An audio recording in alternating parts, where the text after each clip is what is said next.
It is the 31st century, and mankind is once again at war.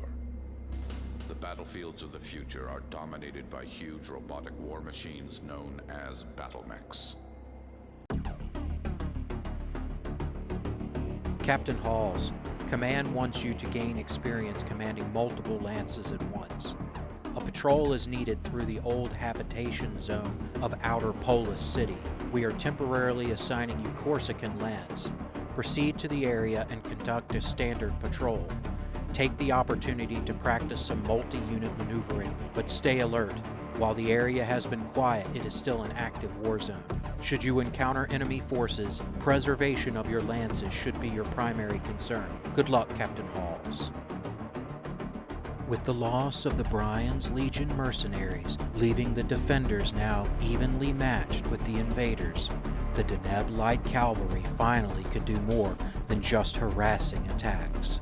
Within a month of Comstar's buying the Legion's contract, Marshal Haveson was pushing his cavalry hard to break the siege of Polis. To counter this, Durian Command was deploying more infantry into the city to hold back the relief forces.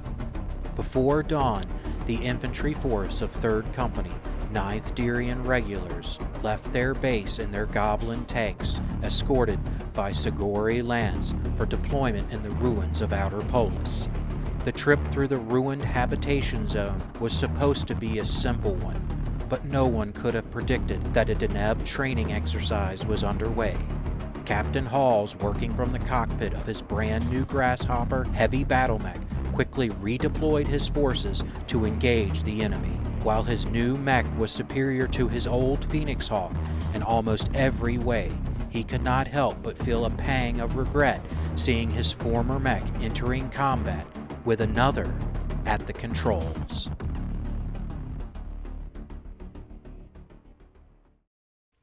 Turn 1. The Flea runs forward. The Blackjack runs to get a clean shot at the Draconis mechs.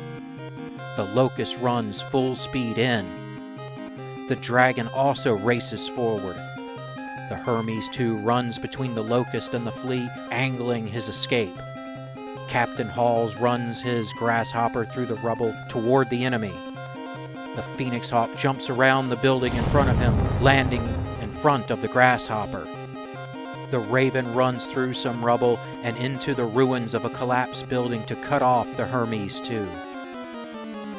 The Goblin tank drives around the Locust towards the Dragon. The Vindicator runs through the rubble after the Hermes. The other Goblin tank joins his leader. The Whitworth runs around the central building trying to get away. The Panther follows the Whitworth. The Hatchet Man runs forward, brandishing his gigantic melee weapon. The Phoenix Hawk fires his large laser at the Hermes 2 but misses. The Raven also fires at the Hermes with his 2 medium lasers and SRM-6. A medium laser hitting the left torso and missiles damaging the left arm, left torso, and right torso. The Flea misses the Hermes with his large laser. The Goblin tank scans the nearby Locust. The Vindicator fires his PPC at the Phoenix Hawk, but misses. The Goblin tank scans the Dragon. The Blackjack fires both AC-2s at the Hermes, but cannot hit the mech. The Locust unleashes his medium laser and machine guns on the lead Goblin tank, the laser damaging the tank's right side. The Dragon scans the damaged Hermes 2. The Hermes scans the Raven. Captain Halls lines up on the Hermes 2, aiming high. His large laser and most of his medium lasers miss, but one of the medium lasers slams into the mech's already heavily damaged head. The laser burns through the armor, the internal structure, into the cockpit, cooking the mech warrior within. The Whitworth uses targeting data to fire both LRM-10 launchers at the Raven, some of the missiles hitting the light mech's center torso and right leg. The Panther has no fire. The Hatchet Man unleashes his autocannon 10, both medium lasers at the Vindicator. The AC-10 heavily damaging the left leg, destroying the lower leg actuator, and a medium laser hitting the mech's already damaged center torso, damaging the Vindicator's gyro.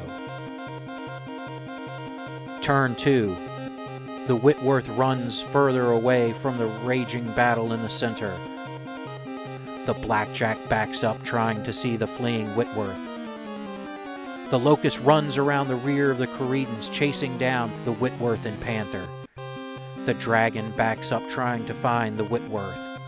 The Panther follows the Whitworth and trying to slip away. The Hatchet Man runs towards the Vindicator. The Phoenix Hawk turns and runs, trying to cut off the Whitworth and Panther. The Raven backs up, trying to limit the options of the Vindicator. The Flea runs through the rubble of a collapsed building, getting behind the Panther and Whitworth. The Goblin drives at full speed, fleeing the engagement zone in defeat. Mech Warrior Kojo manages to keep his Vindicator under control, leaping over the Hatchet Man, trying to evade the Davians. The other Goblin tank follows the lead Goblin in fleeing the battle. Captain Hall stands still, aiming his Grasshopper's weapons at the Vindicator. The Whitworth fires both LRM-10s at the Hatchet Man, but none of the missiles hit the mech. The Locust fires his medium laser at the Panther, but misses. The Dragon fires his AC-5 and a medium laser at the Vindicator, the medium laser further damaging the already crippled center torso. The Panther fires his PPC at the Hatchet Man, but misses. The Flea unleashes his large laser and small lasers into the rear of the Panther. The large laser misses, but the medium lasers damage the Panther's right arm and left leg. The tiny Flea follows up with a kick to the right leg. Mech Warrior Kojo sees the pristine Grasshopper and scans the brand new mech, uploading the data to his command network. Captain Halls targets all his lasers at the Vindicator's smoking center torso. The large laser misses, and one of the medium lasers hit the Vindicator's head, but one of the medium lasers finds the center torso, destroying what little structure was holding the mech together. The Vindicator breaks apart, falling in chunks to the ground. The Hatchet Man fires his AC-10 at the Panther, hitting the light mech in the right arm. The Raven has no fire. The Phoenix Hawk fires his large laser at the Whitworth, but misses. Turn 3. The Flea risks standing still, lining up his shot on the rear of the Panther and Whitworth. The Whitworth runs towards safety. The Grasshopper turns and runs towards the Whitworth. The Hatchet Man runs over the fallen Hermes after the Whitworth. The Blackjack walks up to get a shot on the Whitworth and Panther. The Locust races into the rubble, but loses his footing in the debris and falls, damaging the mech's right arm. Regaining his footing, the light mech stands and continues after the Whitworth. The Dragon runs towards the Whitworth. The Panther follows the Whitworth in attempting to break out. The Raven walks with the Hatchet Man and Dragon. The Phoenix Hawk walks to stand in front of the fleeing Panther and Whitworth, blocking their path. The Flea fires his large laser at the rear of the Panther, but misses. The Blackjack fires both AC-2s at the Panther, one of the autocannons hitting the mech's right torso. The Raven fires his lasers at the Panther, lasers scoring hits on the mech's left arm and leg. The Locust fires his weapons at the Panther, but misses. The Dragon fires his AC-5 medium laser and LRM-10 at the Panther, but also misses with it all. The Whitworth uses his medium lasers to carve gouges into the armor of the Phoenix Hawk's left torso and right leg. Captain Halls aims at the Panther with his Grasshopper's lasers. A medium laser hits the right leg, but it's a large laser that melts nearly all the armor off the light mech's head. The Hatchet Man fires his AC-10 medium lasers at the Panther, the autocannon damaging the right torso.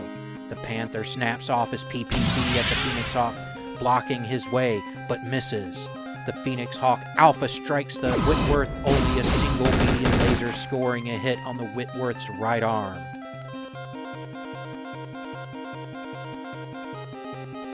Turn 4. The Flea walks after the Panther and Whitworth.